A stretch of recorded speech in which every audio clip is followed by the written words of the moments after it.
Hello once again, and welcome to another edition of the SaskAgToday.com Roundtable. I'm your host, Doug Falconer, and I'm joined by the Chief Agricultural Editor for SaskAgToday.com, Kevin Hirsch, as well as the 620 CKRM Regina Agri-News Director, Ryan Young. And of course, Ryan, you're coming to us from Agribition. You've been there all week. I was there for a couple of days, and Kevin was there for 2 or 3 days as well. But it's been a busy week, hasn't it?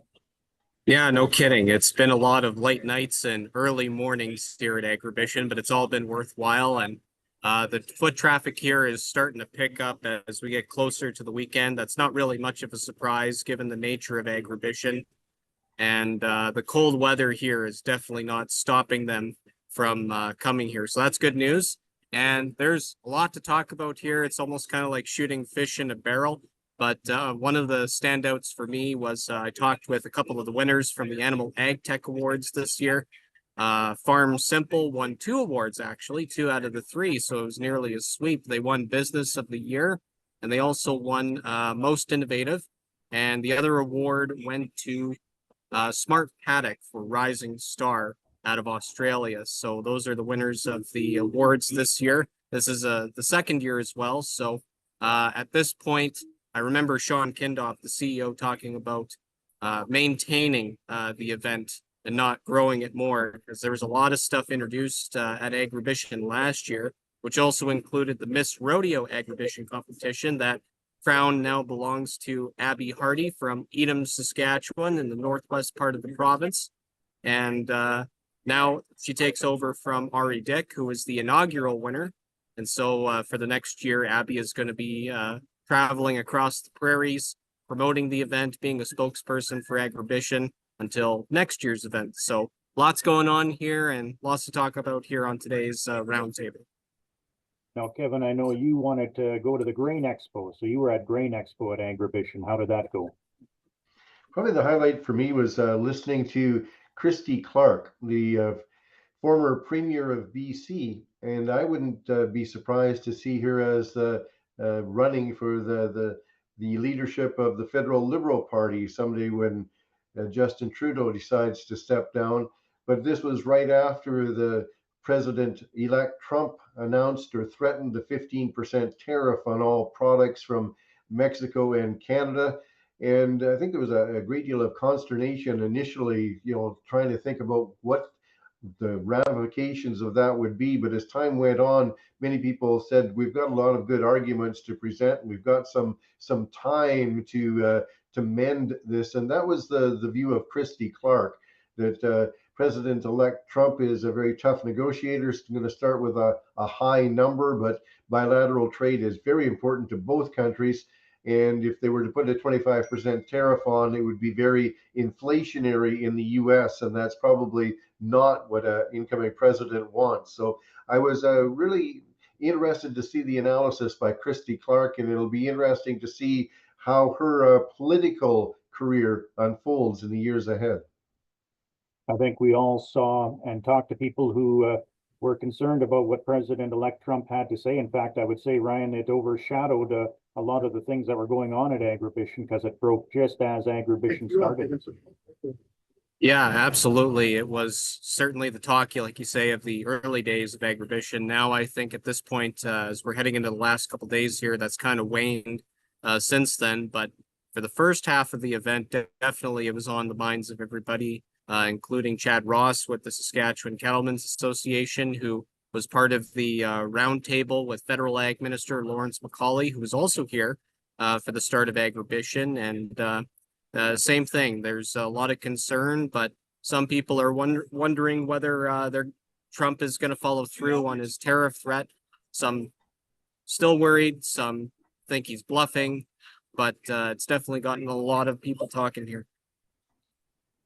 I think the consensus is that he threw that number out there, and just to let everybody know he means business, and that the Kuzma agreement will be renegotiated under his watch, and I think we'll have to see where it goes from there. Everybody I talked to, though, says it sounds like he's probably more concerned about Mexico than he is about Canada. I think that's probably the consensus as well, right, Kevin? Yeah, for sure. The border issues with Mexico are pretty different than Canada. and perhaps with shoring up some border services initiatives in Canada, that might go, and reminding them of the importance of the two-way trade, that may go some way to changing this picture before inauguration date, January 20th. Right, and something else we wanted to touch on was the markets. We saw the canola futures were down about $18 per metric ton on the ice futures canola. And I know, Ryan, you said they were down, I think, for the street prices as well. What's your take on that, Kevin, this week? Yes. Yeah, canola continues to really decline. You know, the street prices are now under $12 a bushel for most locations, a lot of delivery locations. That's been a tremendous drop in canola values. And what futures are going to be looking at, the whole industry is going to be watching, will be the December 5th Statistics Canada production report. Now, unlike the previous couple of reports that were based on satellite modeling, this will be a survey of farmers. Many analysts believe that the canola crop is not nearly as big as previously estimated, and a lot of eyes watching to see whether that number comes in at 18 and a half or 18 or below 18 million tons, and that could be a market mover in canola next week. A report scheduled to come out early December 5th, next Thursday. I know we'll have a story next week from Ken Ball from Ventum Financial in Winnipeg, and he suggests, for instance, the anti-dumping investigation that's going on in China. He says there is no investigation going on. They're just using it, holding it over top of Canada to artificially keep canola prices low. What do you think of that take? Well, that's certainly possible. The people that this happened to Australia when Australia suggested that the Chinese should be investigated for COVID originating there. The Chinese were not pleased with that. They talked about an investigation of Australian barley, and an actual tariff wasn't put on until 18 months later.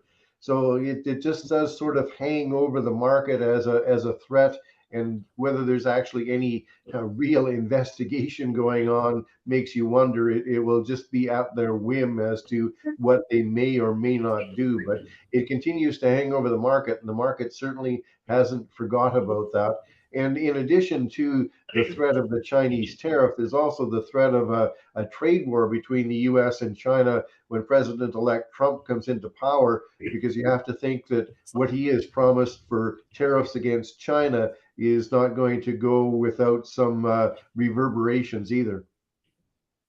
All right, and finally, of course, it's the second last day of Agribition. Ryan, you've been there all week. Are you going to be planning on taking in anything on Saturday, or is that finally going to be your first day off of the weekend? I think it's going to be my first day off on the weekend. Like I said earlier on in the roundtable, I've had a lot of late nights and early mornings prepping for the SaskAgToday program. But I will say one of the highlights for me this week was checking out the Maple Leaf Finals Rodeo on Wednesday night. The Brandt Center was packed. I believe it was free admission, if my memory serves me well. So it was a great atmosphere as a result.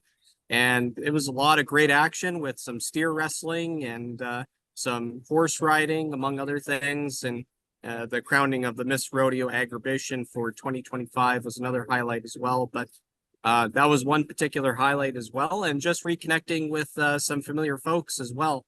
I've had some friends from Yorkton come by and say hi. I had Matthew Struthers with the Saskatchewan Ministry of Agriculture say hello. He was actually walking by the booth, and if I didn't say his name, he wouldn't have noticed me. So it was nice to reconnect with him. And finally, Jim Smalley came by to say hello with his wife. So we spent quite a bit of time this morning just kind of catching up on what he's up to and what's going on with the show. And he's been hearing us occasionally, and he's got nothing but good things to say. And what is Jim Smalley up to these days? Is he still peddling his coins? Yeah, he still deals with his coins. He's an avid coin collector, for those that don't know. So that keeps him busy, as well as travel. Him and his wife, they're both kind of travel bugs nowadays, and they're planning on taking a trip to BC at some point in the near future. So that's kind of what they're up to these days. It's just like you, Kevin, you can't keep you away from agribition and that sort of thing, even though you're supposedly retired. Yeah, well, Agribition is an interesting place, and as Ryan says, you see all sorts of people you haven't seen for a long time, and it's a great place to catch up. All right, well, with that, that'll do it for this week's edition of the SaskAgToday.com Roundtable. On behalf of 620 CKRM Regina Agri-News Director Ryan Young and the Chief Agricultural Editor for SaskAgToday.com, Kevin Hirsch, I'm GX94 Yorkton Agriculture Director Doug Falconer saying so long until next time.